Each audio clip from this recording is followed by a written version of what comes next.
Good morning, everyone. Good morning. So, today we're doing a white stone ceremony. I've never done one before, and I'm so excited that Theresa had this idea to do it. And it's a very Unity tradition. The Unity is the only church that I know of that does the white stone ceremony, and it's traditionally done the first Sunday in the new year, which is the Sunday after the burning bowl, because burning bowl is typically a releasing, and the white stone ceremony is a bringing the good in. So I'm really excited that we get to do this today. And there's power in people, even if you're not with those people. So when I posted that we were doing this, I have reverends that I know from seminary school that are doing it in California today too. So all across the country, all across the world, this is what Unity churches are doing today. So I'm so glad to be a part of this. So why a white stone? I had to look into this because I had no idea. And way back in Jesus's time, when there was a trial, the jury would cast their vote with a stone. So every jury member would have two stones. They'd have a black stone and a white stone. The black stone is if they found you guilty, and the white stone is if they found you innocent. So getting a white stone was the equivalent of being given freedom. And that's what we're here to do today, it's a piece of freedom for ourselves. And Teresa's going to go more into detail about how we do that. She's going to lead us in the meditation and ceremony to go through it. But I just wanted to kind of share that little piece of information about the history of it. Because this is actually mentioned in Revelations 2:17, where John talks about the people being given a new name. He says, "Let anyone who has an ear listen to what Spirit is saying to the churches." And this ear that he was referring to, it's not the outer ear, but the ear of the soul, which is within each of us. This refers to the ear that hears the still small voice inside and whispers to us. Just like that perfect song that Kenneth picked out, that he has such a uncanny knack to do. And we develop this inner listening quality by getting out of our head, our intellect, and connecting with our heart. So that's what we're going to be doing in a little bit, is we're going to connect with our heart. So we are invited to ask for guidance on what our word is going to be for the year. But in order to be receptive to that guidance, we have to learn how to listen. Because anytime we are communicating, there's always two parts of communication. You're speaking and you're listening. If you're only doing one, that's not communication.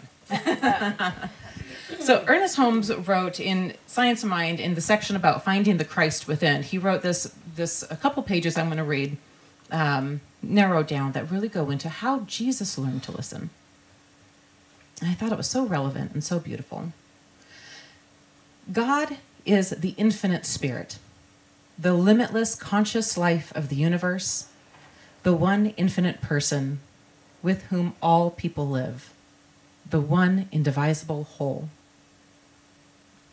Holy, holy, holy, inner presence great and mighty, inner light that shines divinely, inner life that lives completely, inner joy that smiles serenely, inner peace that flows so deeply, inner calm, untroubled, happy, inner love that gives so freely, inner truth that never fails me, inner power that holds securely, inner eye that sees so clearly, inner ear that hears him always, inner voice that speaks supremely, inner good that binds me to thee, holy, holy, holy, Lord God within me.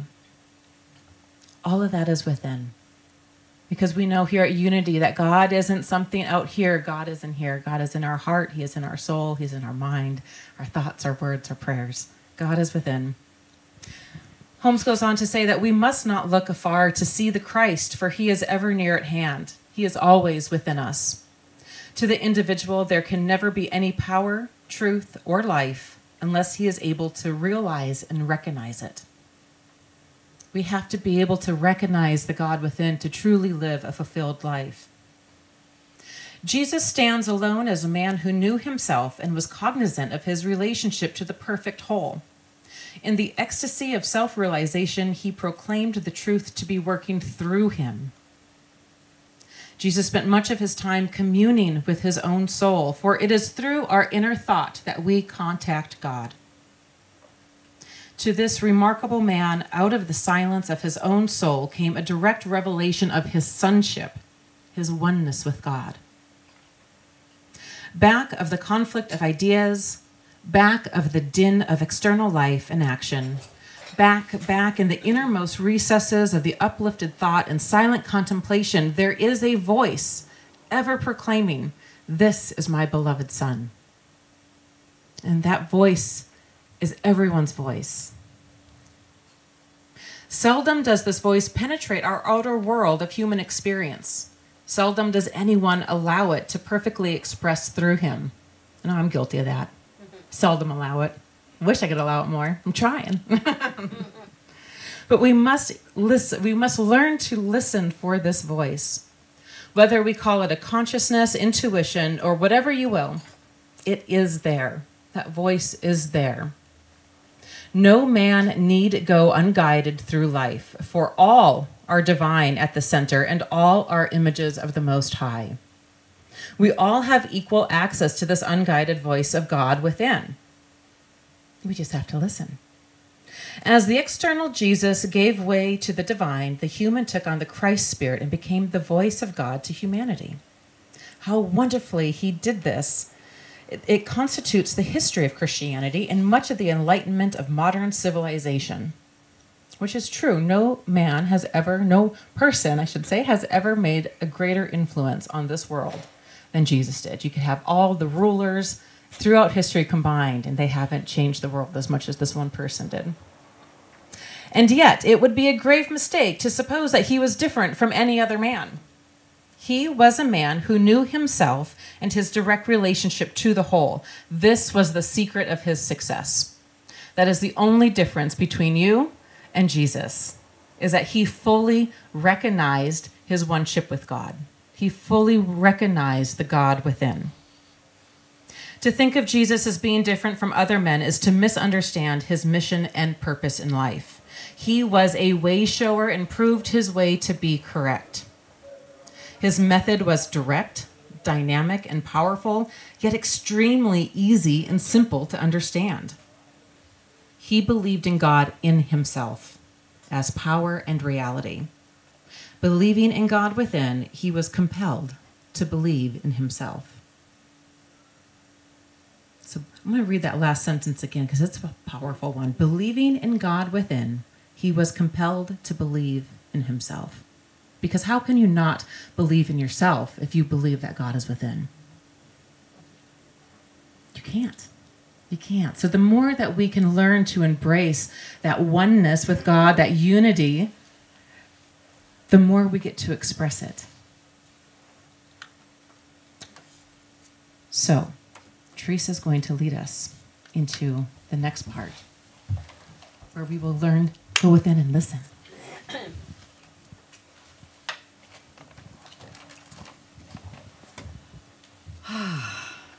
So one of the things I want to add to what she said is not only the white stone and the black stone as far as being judged, but then when someone comes out of prison, they're given a white stone because they've done their time and they're free and they get a clean slate. And the Romans are saying, you can be accepted everywhere now because you did your time and now you get to start fresh again. So the calendar year, we do this at the beginning of every calendar year. And the calendar year is a very third-dimensional thing, right? It's all about our senses. It's all about what we see, feel, touch. And what we're about to do is go into the fourth dimension, go into transcendent, into a higher realm, into a deeper realm. And it's where Jesus called the kingdom of heaven. So we're going to be quiet and we're going to drop in to that place where we are all one and we are all connected and we are all God, as Krista had already said. So, and that's where this word is going to come from. It's going to come from that place within us where we are God. And it's that place within us that knows whatever this word is, we are already that. But the God within us is asking us to experience it more and more this year. In Unity, we teach that the way to make change in your life is to take on a new thought, a new empowered thought. So this word that comes through you is a guide to how you're going to think this year. Now, everyone has a new stone. Does everyone have a new stone? Excellent. Now, this stone isn't really new. Most of these stones are pretty ancient, as we are. Our souls are very ancient. So I invite you to hold the stone and remember that your soul is ancient, that you've been around, but you're born anew all the time. It's a spiritual paradox that takes us into the mystery of God. This stone has been cut into a new shape. It did not come out of the earth in this form. And that is you being formed into a new shape by Spirit. This ceremony has ancient roots. Now, at the beginning of the year, many people like to have goals and write down achievements, but this is to focus on what we are called to be in order to birth the emerging vision of our highest essence.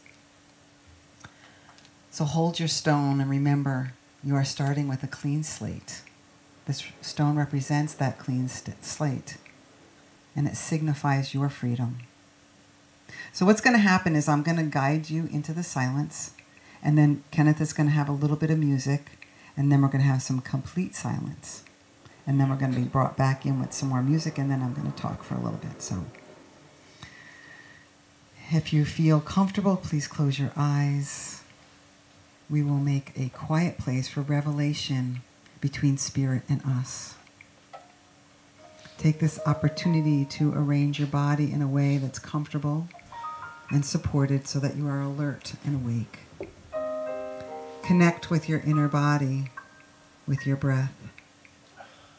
We're first going to get grounded, so that will allow your spirit body to be more present. So imagine a cord running from your first chakra at the base of your spine, running down to the ground and into the earth, going down about 2 miles into the earth. Feel your cord attached to a crystal. Now give it a little tug so that you know you are grounded and your spirit body can take hold. I invite you to hold your stone with your palms face up in your lap.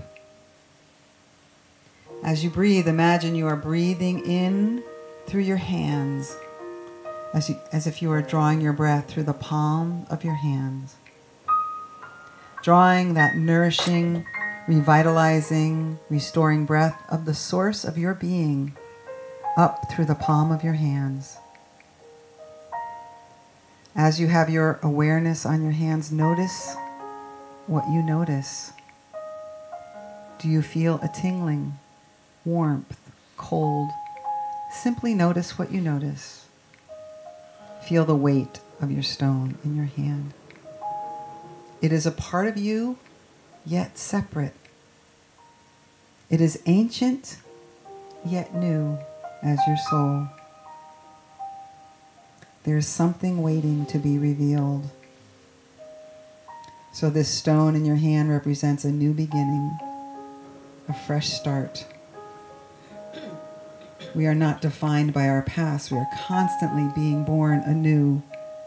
We have the ability to choose for ourselves the path of freedom, a path that empowers us to boldly claim who it is we have come here to be and what it is we have come here to express. So right here and right now, I invite you to open your heart to a new way of being. The blank space on your stone represents that which is still unwritten. Acknowledge your past is complete and notice what is arising now anew. We are noticing the newness that wants to happen in, through, and as you. Like fresh, cool water, your higher self is flowing through you now. The intelligence of your own innate wisdom is beckoning you to see what it is that wants to be revealed. So for the next several moments, we are going into the silence together During that time, I invite you to just notice what shows up in your consciousness. It may be a word, a symbol, a phrase, a theme. Simply notice. If the mind comes in to make something happen, we don't have to make anything happen. We just have to make it welcome by relaxing into your breath, opening our hearts, and simply being.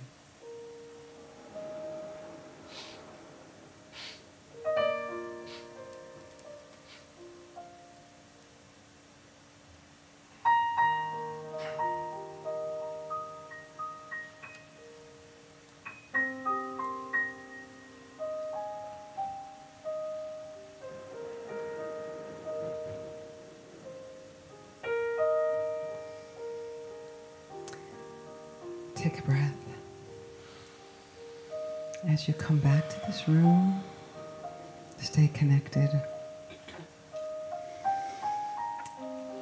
Gabe or Tim, can you pass out those pens and pencils, please?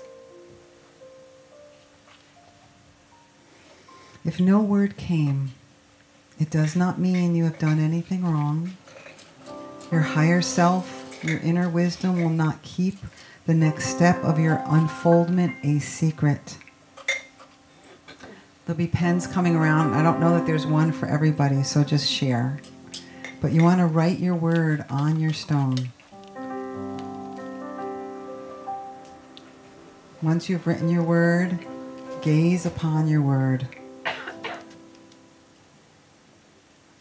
Notice the sacred quality of having something being expressed from your inner intuition.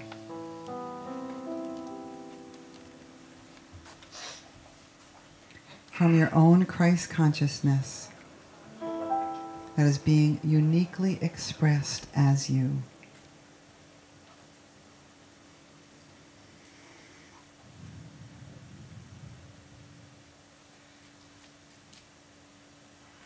As you go about your days and weeks and months ahead, as this beautiful year of 2024 unfolds, have this stone somewhere where you can see it and call to mind this beautiful quality, this capacity of the divine that is seeking to be expressed through you.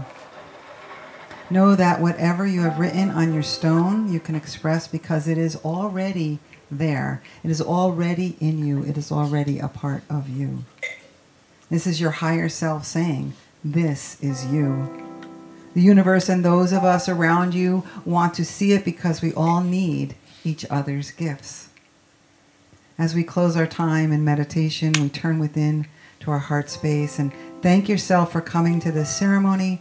Thank yourself for releasing the past and being bold to claim a whole new name for yourself.